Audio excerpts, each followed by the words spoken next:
Season 1 of Written in Stone, the 1990s, is supported by Tension Climbing, wooden training tools designed with purpose in Denver, Colorado. Use the code STONE, that's STONE, to get 10% off of your next purchase at tensionclimbing.com and to let them know that their support for this show matters. Not valid for tension board sets, hardware, or gift cards. Cannot be combined with other offers. Tensionclimbing.com. Mastery over success.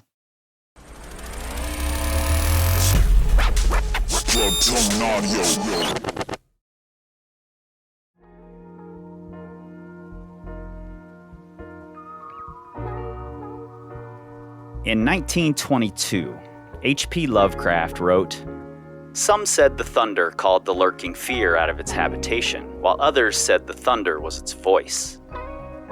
If heaven is merciful, it will someday efface from my consciousness the sight that I saw, and let me live my last years in peace."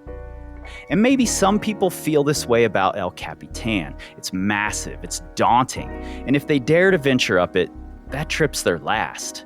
For those people, the memories of the hard work, the blood, the sweat, the tears, and that lurking fear never fade. It sticks with them, holding them safely in the horizontal world. But for Chelsea Griffie, it was different. Lurking fear, the 1976 climb up the far left side of El Cap that was eventually free climbed by Tommy Caldwell and Beth Rodden in 2000, using beta pioneered by Steve Schneider in the mid-90s, was just the next logical progression. She lived just outside the valley. She'd been challenging herself to climb harder and harder things. But with Yosemite on your doorstep, harder doesn't just mean the next grade. It also means bigger, a lot bigger. It's practically required, she said. And she'd been on El Cap before, partway up the nose before her partner decided he didn't want to go further. But all that did was plant a seed. She needed to go up, all the way up. And so when she was approached to go up Lurking Fear, she was in. And the team was smart. They were aid climbers, and aid climbing is slow. They didn't want to spend days on the route, particularly hauling up all the slabby terrain at the beginning and again at the top. Instead, they wanted to move as fast as possible. And to do that, they needed an experienced, strong free climber who knew well the nuances of Yosemite granite. Chelsea Griffie. So 26 hours of nonstop climbing after leaving terra firma behind, the team topped out on the route, leaving any lurking fear behind, making Chelsea Griffie the first woman of color to climb El Cap.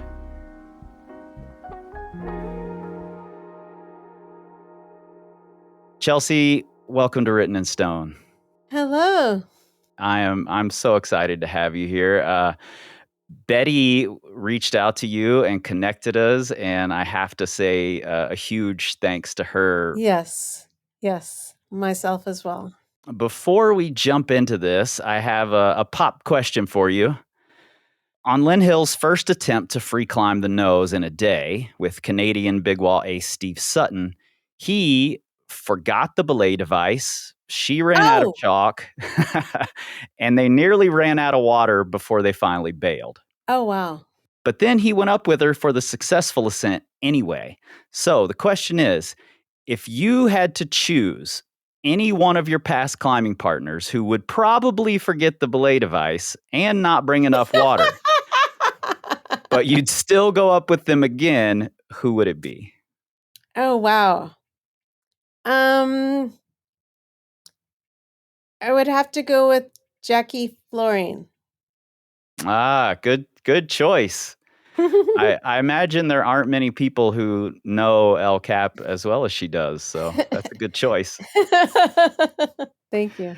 All right. I found this really interesting. You and Lynn Hill followed a sort of similar path from being born in a Midwestern city to, as a kid, moving to California and finding gymnastics and then finding climbing and spending time in Joshua Tree and nearby areas, and mostly focused on challenging yourself to climb harder things and then eventually to bigger and bigger walls. And both of you having a really significant moment in your careers in Yosemite. I thought that was a really fascinating parallel to you two. And Lynn was first taken climbing by her sister's fiance. So I want to know a little bit about how you got into climbing. How did you find it being from Chicago coming to California? Um, I already lived in LA, and I ended up going to Stony Point, which is a place Mm, kind of in the north west of LA. And um I ended up like meeting a lot of other climbers there, and I had they have a lot of bouldering there, so I had a regular bouldering circuit. I would just go and do like with traverses and around entire boulders, boulder 1, boulder 2, stuff like that. And I I got better at them. how soon did you make your way to Joshua Tree after climbing at Stony Ooh. Point? Ooh. I'm not sure exactly. If I were to guess, I would say like probably about a year or a year and a half or something like that, maybe 2. What year did you start climbing? I think 97 or 98. Got it. So, back in the 70s, Joshua Tree was like the training ground for Yosemite for the Stone Masters and that whole era. Um, was it a similar thing to you? Like what you were doing at Joshua Tree, you eventually saw as the same skills you would take to Yosemite? Yes, however, there were a number of other places that I went, like Idlewild and Mhm. Courtright Reservoir and the Needles. That's cool. I bet the Needles is a great, like, transition spot between Joshua Tree and Yosemite. It's bigger, feels more remote, um, similar to how you might feel when you're up on a wall in Yosemite. Yeah, and I would say most of that it was inspired by the guy I dated for a while. He was my climbing partner, and Mm, he wanted to go to all those places, and I was like, okay. yeah. You were also a gymnast, so I'm curious what you brought over from gymnastics. I was a gymnast as well, and I was a gymnastics coach before I started climbing, and Yeah. I feel like I brought a lot of the mindset and the training and just being able to use my body in specific ways over to climbing. How about you? I would agree, and also I think, like, you always know where your center of gravity is and stuff like that. Mhm. I think that's super helpful because it seems like a lot of gymnasts become climbers, and a lot of us that are not that tall, like, I'm 5'2", Yeah, and yeah. so I think that helps.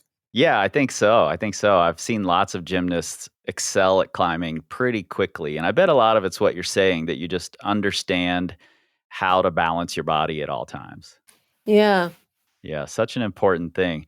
When you were first starting, did you have a favorite style of climbing that you were doing between, bouldering, sport climbing, crack climbing? Was there something you leaned toward? I would say bouldering and then crack climbing. And that developed partly because, again, not being that tall, when you're crack climbing, you can put the gear where you want to. Right, right, right. And on some climbs with bolts, like the next bolt was, I would have to do the crux and then clip. And then I was like, really? Yeah, absolutely. I learned to climb in the Red River Gorge, and the New River Gorge was also near me. And both of those areas had developers who were like 6 foot something, Yeah. and they would put the bolts out of reach for even the normal height folks. So I got to experience some of what you're talking about. Awesome. Yeah. Uh, who were you like looking up to when you started climbing? Lynn has mentioned that Bev Johnson was one of the women who were pushing climbing in Yosemite at the time. And when you started, there were a lot more women doing it and really pushing limits. So I'm curious who you were looking up to. Oh gosh. I would say Lynn Hill, definitely. And once I got to Yosemite, I remember Dan and Sue McDivitt. Oh, yeah. Sue McDevitt. I totally forgot about her. Yeah. Yep. What a powerhouse. And she's not that tall as well. She's like 5'1" or something. Yeah, that's cool. I'm glad you brought her up. Yosemite has such a rich history of women that I think often gets overlooked. And Lauren Delany Miller's book, I think it's called Valley of Giants. There Oh, was yeah. a profile on you in there. Mhm.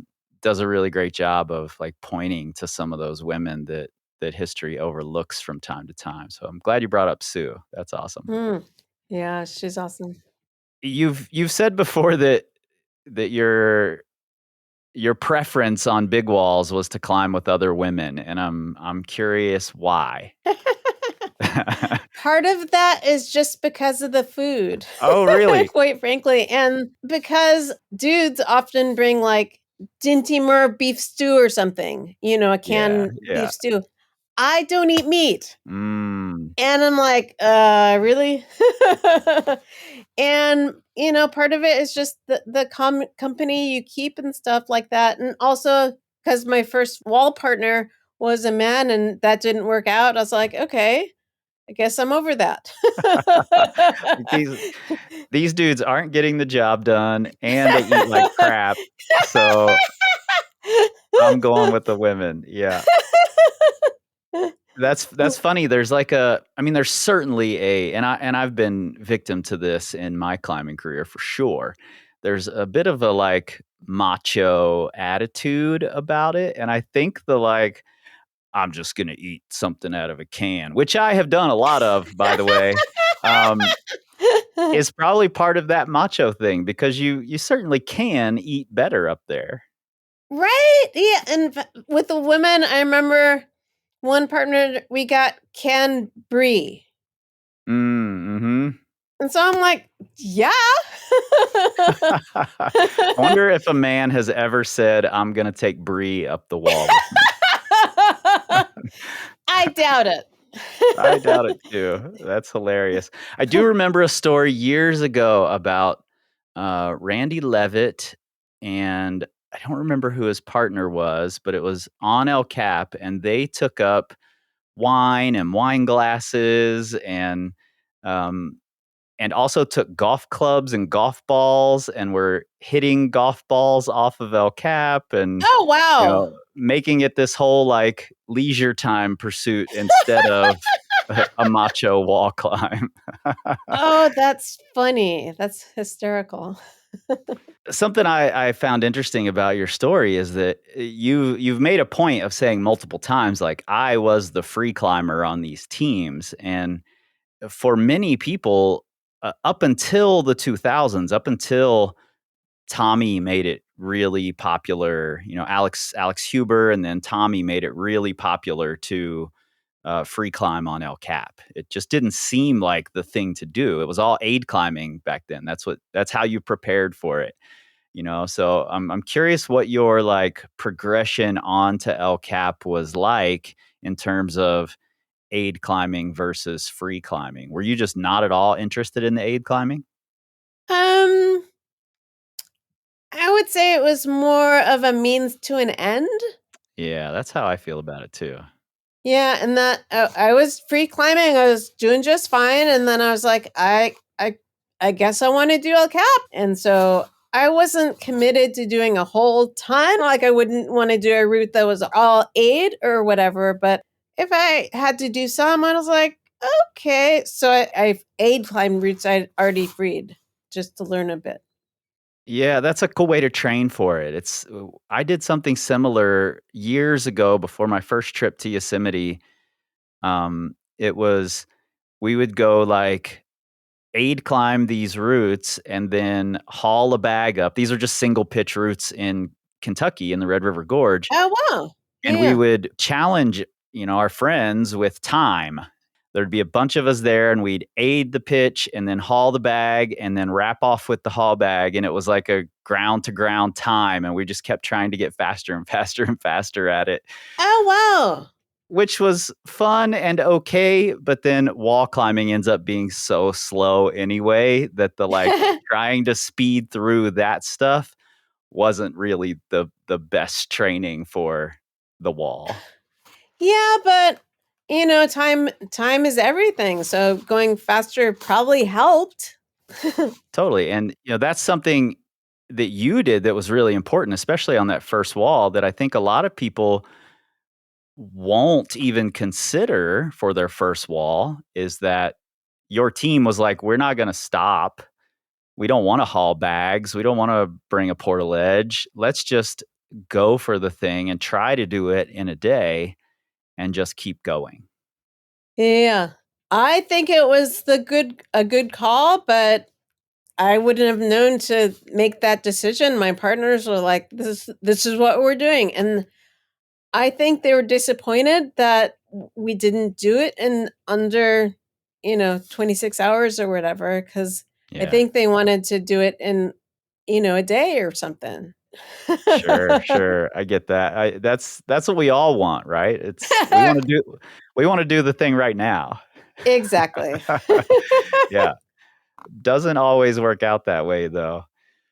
Were you like around that time, did you have wall mentors? Were there people that you would consider a mentor up there? No, there were other climbers that I knew had done it, but I didn't think to talk to them and be like, Yeah. "Oh, yeah."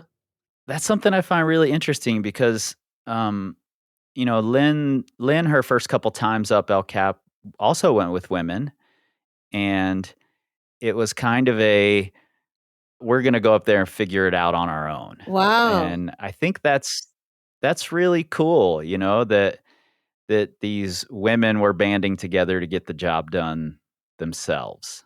Yeah, and most of the climbers that I knew personally were more like Mhm. more free climbers. Yeah. How many more times did you do El Cap? 3 or 4? I think just 3, Lurking Fear, the Salate, and, um Zodiac? Did I yeah, read that you Zodiac, did yeah. Zodiac? Yeah, Yep. okay.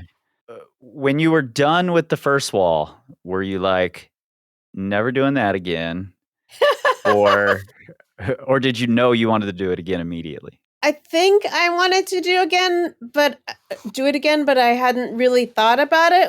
I wasn't like, "Oh god, next route I'm doing is this." I was like, I guess I'll do one next summer, No rush."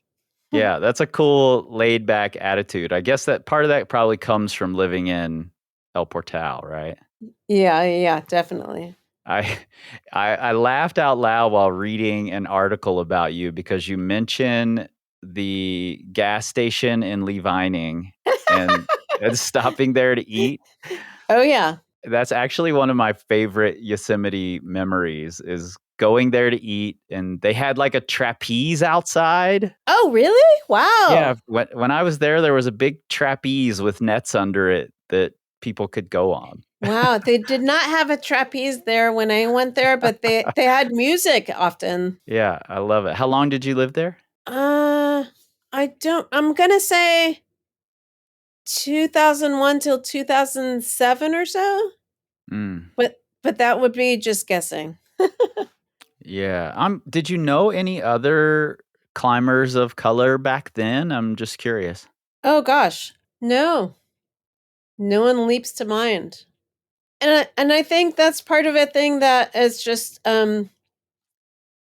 it's not a thing that there's a whole lot of Black people doing, Yeah, 'cause there aren't a whole lot of other people doing it, so you're like, "Okay, I would never."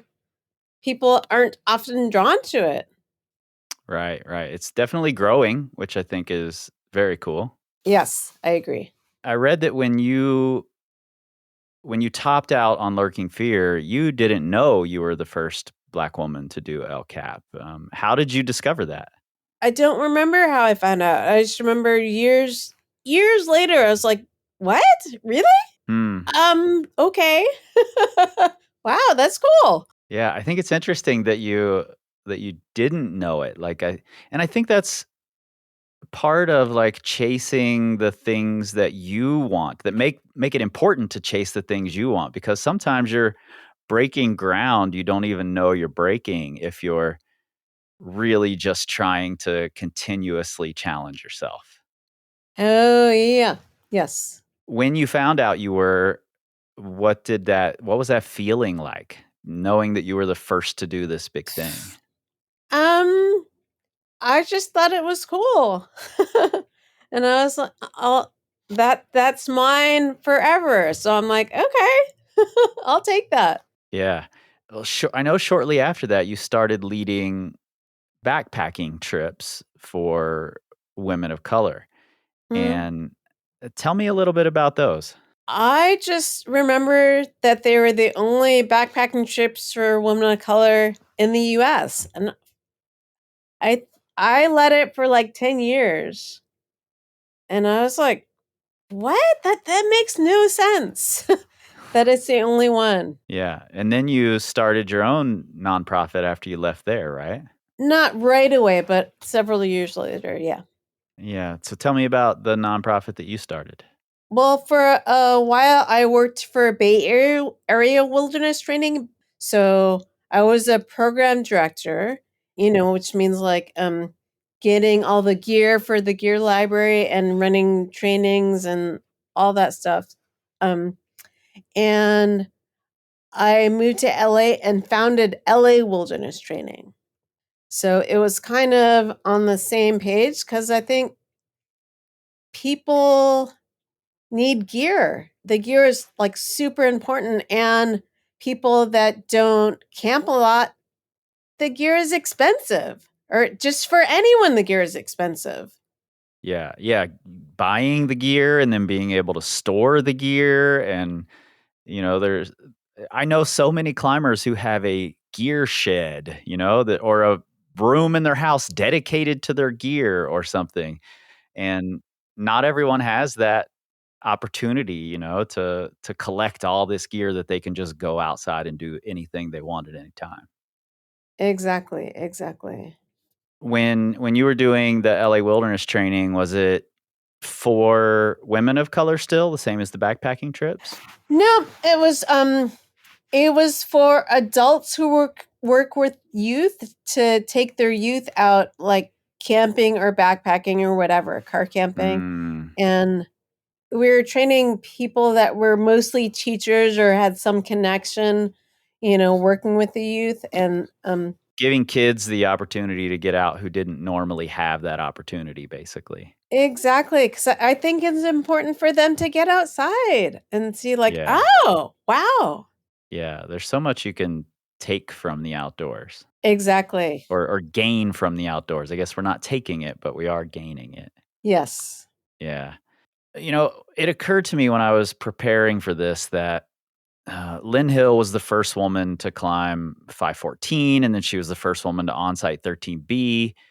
And I think that's sort of a first, like being the first to do those things is just like your ascent of lurking fear. It has a real power in its representation for people that look like you coming behind you, because now they get to look up to someone else who's done it, and when I talk to my friends who are women and women of color, especially women of color, that's one of the things they wish there was more of representation in the climbing industry or the outdoor industry.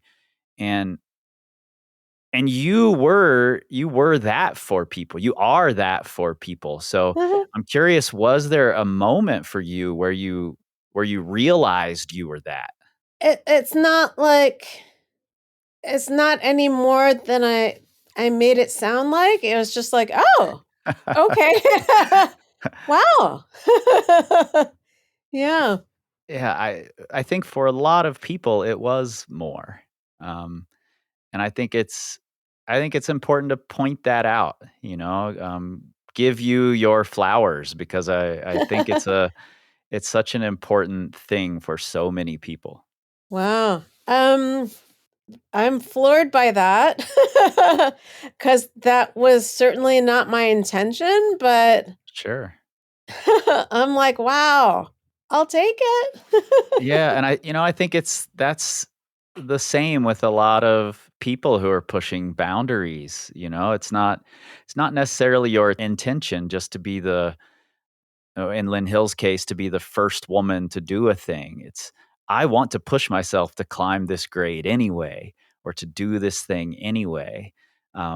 So it's the intention, the motivation is a pure motivation for yourself. And then the act of that just happens to be something that other people are looking up to and admiring and inspired by. Exactly. Yeah, I would agree. Well, Chelsea, I know that many of the women who, frankly, women who I admire, also admire you and look up to you, and they've pushed themselves the way they do in part because you provided inspiration for them. And I admire the approach you've taken of, I'm just going to keep challenging myself to do the things I want to do and enjoy the life I want to live, while also, giving other people a taste of this same kind of life who might not have had the opportunity to get out and do it too. So thank you for your time here, having this conversation, and thanks for all you've done over the last 24, 25 years. Wow. Thank you.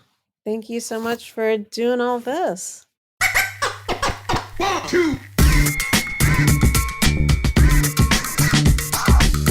Written in Stone is produced by me, Chris Hampton, with help from Riley Rush and Emily Holland for Plugtone Audio, a group of the best, most impactful podcasts in the outdoor industry. At the link in your show notes, you'll find all the things you expect, and probably some you don't, including links to find Lauren Delani Miller's book, Valley of Giants, Stories from Women at the Heart of Yosemite Climbing, that includes a profile about Chelsea. And look, this show is 100% rooted in the facts, but like Todd Skinner always said, never let the truth get in the way of a good story. And seriously, if you love what you're hearing, give us those 5 stars and a glowing review. The algorithm loves it, which means sponsors will love it, which means we can make a season 2. And together, we can tell the stories of climbing's most important ascents, one decade at a time.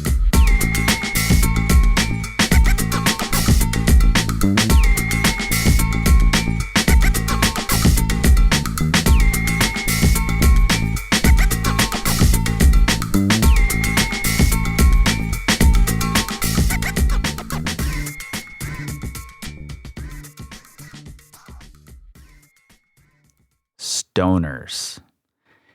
It's been a pretty big day around here. I had a breakthrough on the episode that I was a little stuck on. Let me rewind. If you're new here, if you don't know what's going on, if you're like, why is he talking all of a sudden? And you just accidentally listened all the way through the credits. Well, my friend, this is the Secret Stoners Club. You might have to go back and listen to them all now, but we are a secret club, and you can join it over at patreon.com/Secret Stoners Club. It's totally free. There's going to be bonus episodes. Actually, there are bonus episodes over there now, and more coming next week, actually. Anyway, to get back to what I was saying, I had a breakthrough on the episode I'd been working on that I was feeling a little stuck on. I know a lot of people connected to this episode, so it felt personal to me, and I really wanted to do it justice. And I think that contributed to the being stuck a little bit, but I'm over that hump, and I think it's going to be great, and I'm really psyched. I also had an interview this morning that I've been trying to get together for the last 2.5 months. It's a big one. Candidate for the world's best climber. And that's all I'm going to say right now. But it was a nightmare trying to get this interview set up. I'll tell you all about it later. It was a little bit ridiculous. Before I go any further, big shout out to our newest legend, Chris Brooks. Thank you, Chris, for your support. It means the world. If you're in the Patreon, just giving you guys an update here. 49 to 43. That's the tally right now. The 80s are still winning, 49% versus 43%. 2000s are closing in, though. There's some 2000s fans been joining in there and voting. So if you are in there and you have not voted, there are 33 of you secret stoners who have not yet voted in the poll. You just have to go to the posts that are in the Patreon right now, scroll all the way to the bottom, and there's a poll for which decade do we cover next. 80s are in the lead. If the 80s are your jam, that's great. But the 2000s are closing in, so you have to go vote too. Everybody, go do it. All right, next week, you guys. We're starting next week with a really great conversation with the author of the book, Valley of Giants, Stories from Women at the Heart of Yosemite Climbing, Lauren Delani Miller. I'm really excited because her book, I think, is a really important collection of stories from women who have been, over the last 5 generations of Yosemite climbers have been really important to the progression of climbing in the valley. And I just love that these things are out there and telling these stories, and not just because it's a great resource for me when I want to tell stories, but because I think it's something we should all try to learn about. So I'm excited for you all to hear that conversation. And then we've got a bonus episode after that one, a bonus episode that will happen in the Patreon feed, which you can listen to directly on Patreon. You can also listen to on Spotify. And if you are a Legend supporter, then you've got your very own RSS feed that you can listen to in pretty much any podcast app. And there will be some bonus episodes coming soon just for the Legend supporters. We may come up with another paid tier that will get some of those bonuses. I'm not sure. We'll have to see. Frankly, my brain is swimming right now because we've got some great episodes coming up, some mind-boggling and mind-blowing episodes, to be honest. We're ending the season. I'm jumping way ahead here. We're ending the season with a person I had never heard of who may be, no, I'm not going to say maybe, who is one of the most important boulderers in the history of rock climbing. Crazy that I'd never heard of this person. All right, I've been yammering on for long enough. I hope you all have a great weekend. Thank you for the support, for the motivation, for keeping me stoked over here to keep putting these things out. I appreciate it more than I can tell you, and I'll see you next Monday.